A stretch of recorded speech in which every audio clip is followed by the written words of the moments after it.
Hello बच्चों, welcome to Pankaj physics centre. हम पिछले क्लास में आप लोगों से प्रिज्म के सारे कॉन्सेप्ट जो है वो बेसिक हम आपसे डिस्कस कर चुके हैं ना। तो बच्चों आओ आज हम क्या करते हैं, प्रिज्म से रिलेटेड कुछ क्वेश्चन को देखते हैं, प्रॉब्लम, और उस प्रॉब्लम को बनाने का कोशिश करते हैं कि कैसे अप्लाई करें जो भी हम कॉन्सेप्ट सीखे हैं उन सारे कॉन्सेप्ट को। यदि आप प्रिज्म के बारे में नहीं वीडियो देखे हो तो बच्चों आज के वीडियो के हम डिस्क्रिप्शन में आपको लिंक दे देंगे, वहां से आप आसानी से देख सकते हो ना।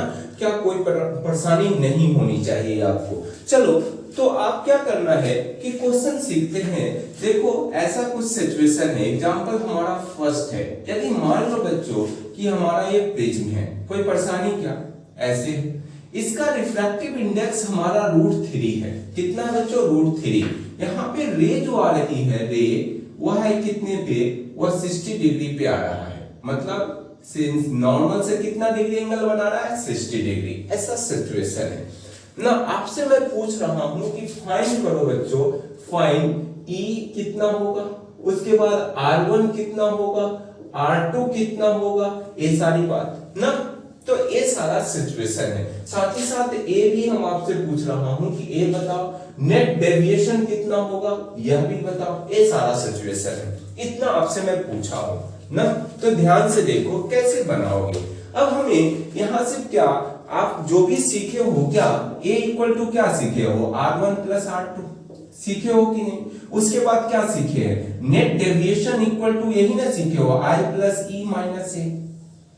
यही R1 और R2 कुछ नहीं मालूम है तो क्या आपको फॉर्मूला यहाँ काम देगा कि नहीं देगा। आपको क्या होना चाहिए, बेसिक मेथड आना चाहिए कि कैसे आप यहाँ पे इसको अप्लाई करो और बना लोगे ना।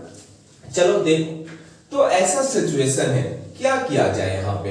तो रे जो है बच्चों कुछ ऐसा, इसका रिफ्रैक्टिव इंडेक्स मालूम है, इधर ईयर है ना, इधर ईयर है, इधर भी ईयर है। चलिए अच्छी बात है। जब रे यहाँ पे आया और उसके बाद क्या है, फिर यहाँ पे नॉर्मल ड्रॉ करो, अवे फ्रॉम नॉर्मल, मतलब यह एंगल E हो जाएगा और यह एंगल बच्चों R1 और यह R2 होता है, और यह हमारा क्या होता है, प्रिज्म एंगल। कोई परेशानी क्या, टेंशन क्या चीज का है ना। R1 मालूम है ना, R2 मालूम है ना, E मालूम है ना, प्रिज्म एंगल, और सब हमसे पूछ रहा है। मात्र इतना ही डेटा है, रिफ्रैक्टिव इंडेक्स और एंगल ऑफ इंसिडेंट हमारा मालूम है ना, और कुछ नहीं मालूम है। तो क्या लगाओगे, हमारे पास एक उपाय है कि यार यही तो प्लेन या सरफेस ही है ना, इंक्लाइंड है, तो उससे क्या हुआ। लेकिन हम एक बात तो आपको आना चाहिए कि स्नेल्स लॉ तो लगा सकते हैं ना यहाँ। तो स्नेल्स लॉ कैसे लगाते हैं, याद कीजिए आप। तो बच्चों पीछे का वीडियो आपको आना चाहिए। अब क्या है, हर चीज एक दूसरे से लिंक हो रहा है ना। तो पीछे यदि नहीं देखे वो वीडियो तो हम स्नेल्स लॉ का जो भी कॉन्सेप्ट है उसका भी वीडियो का डिस्क्रिप्शन यहाँ पे दे देंगे, आप वहां से देख सकते हो आसानी से। चलो अब यहाँ पे देखो, स्नेल्स लॉ लगाओगे तो क्या लॉजिक है स्नेल्स लॉ का, कि जिस रे मतलब जहां से रे आ रही है उसी मीडियम का रिफ्रैक्टिव इंडेक्स, और उसके साथ क्या है, जो एंगल इंसिडेंट रे जो है वह नॉर्मल के साथ कितना एंगल बना रहा है उसको साइन के साथ लिखना है। उसके बाद क्या करते हैं, जहां पे रे जा रही है जिस मीडियम में, उस मीडियम का रिफ्रैक्टिव इंडेक्स लेते हैं, और साथ ही साथ वह जो रे जो है वो नॉर्मल से कितना एंगल बना रहा है उसको साइन के साथ लिया जाता है। यही तो करते हैं। तो करो, यूजिंग करते हैं बच्चों, यूजिंग स्नेल्स लॉ फॉर, इस सरफेस को 1 मान लो और इसको 2 मान लो, फॉर सरफेस 1 के लिए हम ऐसा सिचुएशन किए हैं। क्या दिक्कत है, चलो करो। अब बच्चों एक बात बता कि सरफेस 1 के लिए हम क्या करेंगे, 1 sin 60 डिग्री इक्वल टू क्या करोगे, √3 और साइन क्या लिखोगे, R1। क्या कोई परेशानी है, स्नेल्स लॉ यूज किए। अब क्या लिखोगे, यहाँ √3/2 होता है इक्वल टू √3 और साइन क्या लिखोगे, R1। यही ना, √3 से √3 का यहाँ पे क्या बचेगा, 1/2 इक्वल टू साइन R1 ना। तो मतलब है कि हम लिख सकते हैं बच्चों sine 30 degree equal to sine R1, मतलब R1 जो है हमारा वो 30 डिग्री के बराबर होगा। ऐसा सिचुएशन। चलो अच्छी बात है, R1 तो मिल गई हमें, R1 कितना, 30 डिग्री, कोई परेशानी नहीं है।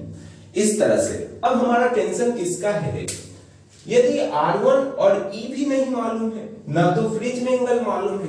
एक बात बताओ, हमें ऐसा है सिचुएशन कि यह जो ट्रायंगल जो है, ऐसा मान लो बच्चों, ऐसा मान लेते हैं कि यह ट्रायंगल हमारा इक्विलैटरल ट्रायंगल है ना, तब जाके और परेशानी दूर होगा हमारा ना।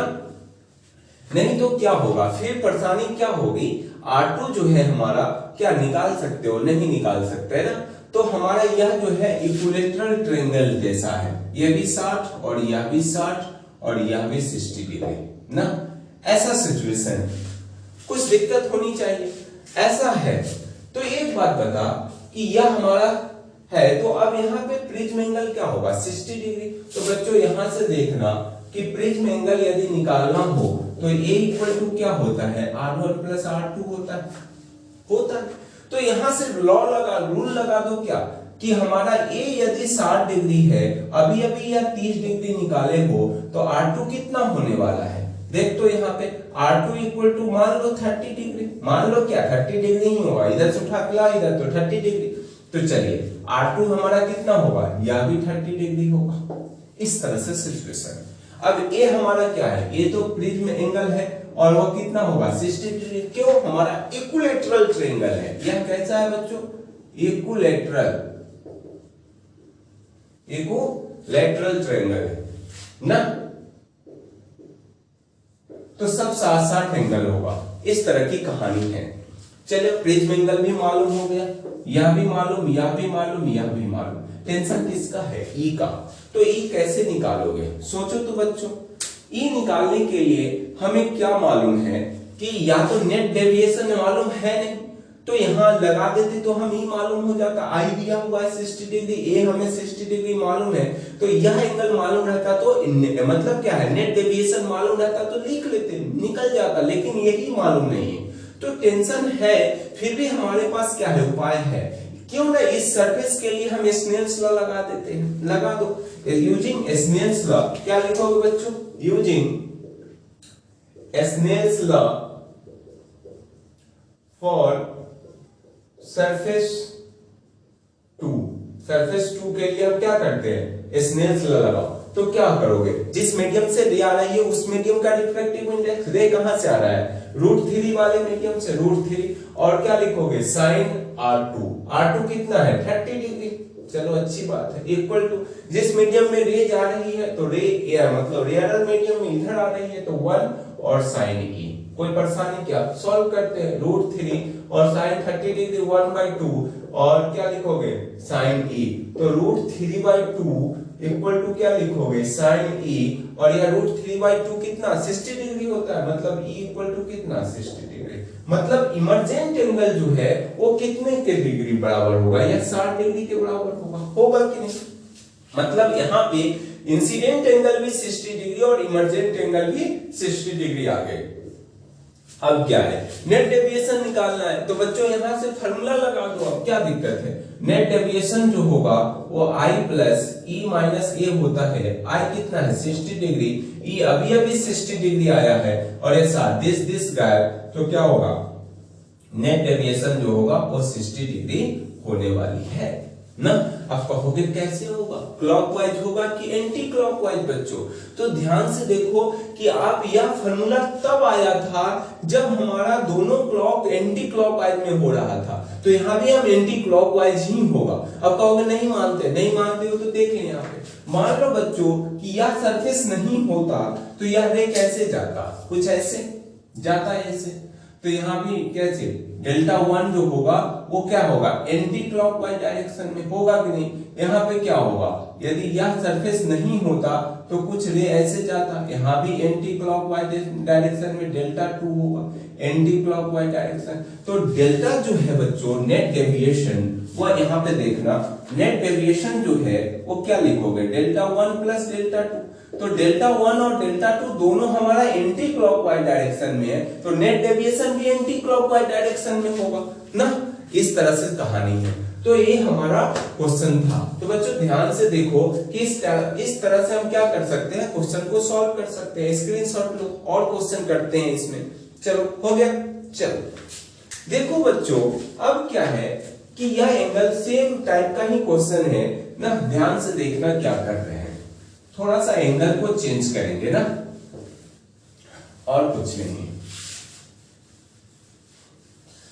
यहां पे देखिए कुछ ऐसा सिचुएशन है, मान लो कि यह अब ट्रायंगल जो है इस टाइप का है, थोड़ा यहाँ जो एंगल है बच्चों वह 75 डिग्री है। कितना है बच्चों? 75 डिग्री है। अब ऐसा मानो कि इंसिडेंट रे जो है यहाँ वह कितने हैं, जो एंगल जो है वो कितने पर 45 डिग्री पे आ रहा है ना, इंसिडेंट रे वो 45 डिग्री पे आया है। आपसे मैं पूछ रहा हूं कि ए तो हमें मालूम है कि 75 डिग्री है, आपको डेल्टा नेट क्या होगा यह बताइए, R1 क्या होगा यह बताओ, R2 क्या होगा यह बताओ, और E क्या होगा यह बताओ। ये सारा सिचुएशन जस्ट लाइक पीछे वाला ही क्वेश्चन है, आपको यदि बनाए होगे, ध्यान से समझ में आया होगा तो इजी वे में आपको समझ में आएगा ना, और ना भी समझ में आया तो टेंशन लेने की बात नहीं है। फिर से ध्यान से देखो कि बन कैसे रहा है। तो बच्चों एक बात देख कि 75 डिग्री है, और एक बात और है, रिफ्रैक्टिव इंडेक्स इसका दिया हुआ है √2, ऐसा दिया हुआ है ना, और कुछ है कि चलो अब कुछ नहीं है। अब ऐसा सिचुएशन है, क्या करोगे बोल, तो इस सरफेस को 1 मान लो और इस सरफेस को 2 मान लेते हैं। 1 सरफेस के लिए यूज करते हैं Snell's law, for surface 1 using Snell's law, Snell's law, इस तरह की कहानी है ना। तो क्या करोगे बोलो, तो स्नेल्स लॉ अब यहां पे यूज करोगे तो क्या करोगे, यहां एयर है ना, कुछ नहीं दिया हुआ है तो आपको एयर समझना चाहिए। यार मान लो कि कोई मीडियम नहीं दिया हुआ है बच्चों, तो अपने आप से क्या समझना चाहिए कि वहां पे एयर ही होगा। यदि कोई दूसरा मीडियम है तो आपको देगा क्वेश्चन में, यदि नहीं दिया हुआ है तो एयर समझना है। चलिए अच्छी बात है। अब क्या करोगे बोल, तो रिफ्रैक्टिव इंडेक्स एयर का 1 और साइन 45 डिग्री ना, ऐसे ही लिखोगे इक्वल टू √2 और क्या लिखोगे साइन R1 ना, ऐसा ही ना होगा, यहां से ले आएगा ऐसे, यहां पे फिर नॉर्मल ड्रॉ करोगे, इस तरह से लेके आएगा, यह हमारा E होगा, यह R2 होगा और यह R1 होगा ना। दिस अब क्या लिखोगे, साइन 45 डिग्री 1/√2 इक्वल टू √2 और क्या लिखोगे साइन R1। कोई परेशानी क्या? अब यहाँ पे सॉल्व करोगे बच्चों तो क्या होगा, देख तो सॉल्व कर, यहां से उठ के ऐसा लिख सकते हो बच्चों, यहाँ पे √2 है ना, तो नीचे आएगा तो ये 1/2 बन जाएगा और यह साइन R1 बनेगा, और यह 1/2 साइन कितने डिग्री का, मतलब R1 जो होगा वो 30 डिग्री के बराबर होने वाली है, यही ना होगा। तो R1 जो है बच्चों यह कितना हुआ हमारा 30 डिग्री हो गया। अब R2 के बारे में सोचो, R2 कैसे सोचिएगा, मान लो कि A इक्वल टू क्या होता है R1 प्लस R2, A तो मालूम है 75 डिग्री, R1 कितना 30 डिग्री प्लस का R2 ना, R2 इक्वल टू क्या होगा 75 माइनस 30, तो R2 इक्वल टू क्या लिखोगे बोल, तो यहाँ पे 5 और 4 मतलब 45 डिग्री, मतलब यह जो होगा वो कितना डिग्री एंगल होगा 45 डिग्री होगा। इस तरह की कहानी है। चलो और आगे बढ़ते हैं, E के बारे में सोचो, फिर इस सरफेस के लिए स्नेल्स लॉ यूज कर लो ना, यूजिंग क्या करोगे स्नेल्स लॉ फॉर सरफेस क्या लिखोगे बच्चों 2 के लिए, सरफेस 2 के लिए स्नेल्स लॉ यूज करो। चलो आगे देखते हैं क्या करोगे, जहां से रे आ रही है उस मीडियम का रिफ्रैक्टिव इंडेक्स तो कितना है √2 है, और कितना एंगल लोगे अभी अभी निकाले हो 45, तो 45 इक्वल टू रे कहां जा रहा है एयर में, तो 1 इंटू साइन E ना, इसको सॉल्व करो तो बच्चों √2 अपॉन क्या लिखोगे √2 इक्वल टू क्या लिखोगे साइन E, ऐसा ही ना सिचुएशन है, साइन E लिखोगे तो यहां पे देख तो यह क्या बनेगा 1 इक्वल टू साइन E, मतलब E इक्वल टू क्या है 90 डिग्री।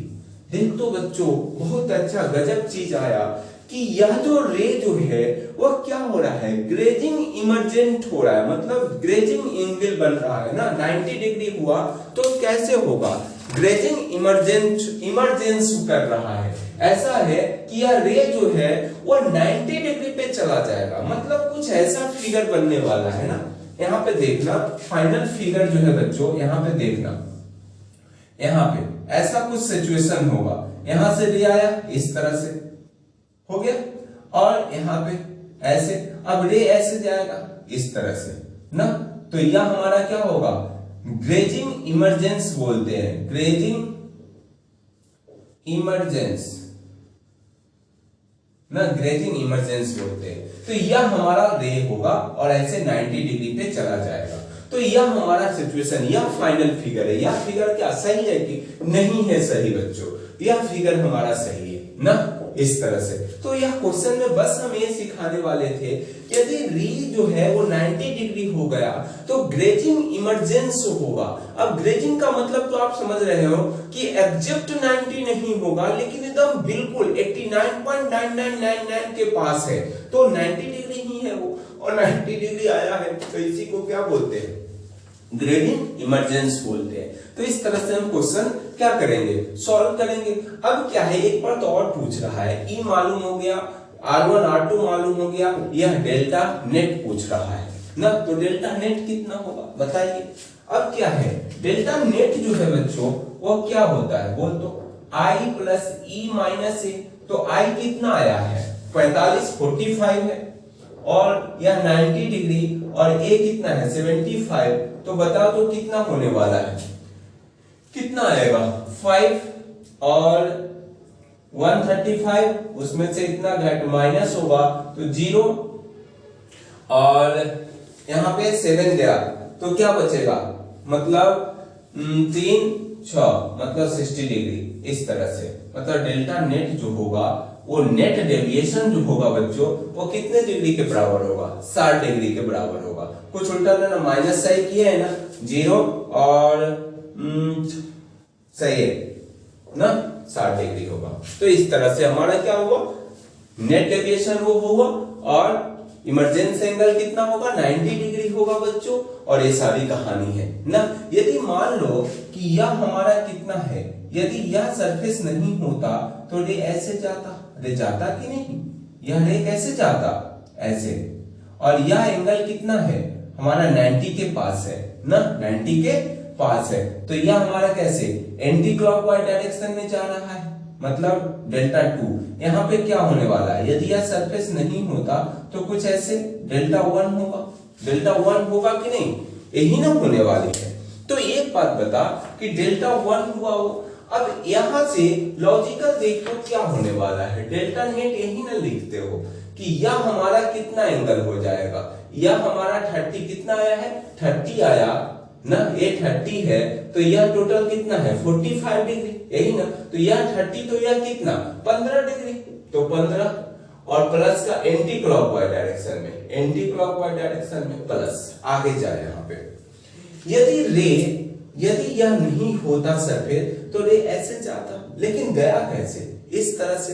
तो एक बात बता कि इमरजेंट एंगल कितना है हमारा, इमरजेंट एंगल वो कितना है हमारा जो है वह 90, मतलब क्या है इस तरह से पास कर गया है, इस तरह से गया है, तो क्या होगा, यह डेल्टा 2 लिखते हैं ना इसको, तो डेल्टा 2 जो है बच्चों वह एक्चुअल में क्या है हमारा, बोलो तो वहां पे ऐसा इस तरह से, यह भी एंटी क्लॉकवाइज डायरेक्शन में ही मुड़ा है ना, एंटी क्लॉकवाइज डायरेक्शन में। तो यहाँ पे क्या करोगे, ध्यान से देख बच्चों, यह कितना होगा, इमरजेंस एंगल कितना है हमारा, टोटल है कितना, यह एंगल कितना आया है R2, R2 किधर है रे, R2 आया है बच्चों 45 डिग्री, 45 डिग्री, और इमरजेंस एंगल कितना है, तो R2 जो होता है वो क्या है हमारा, बोल तो E माइनस R2, मतलब इस तरह से डेल्टा 2 क्या लिखोगे, E माइनस R2, यही ना लिखते हैं, तो E माइनस R2, E कितना है 90 डिग्री, और R2 कितना 45 डिग्री,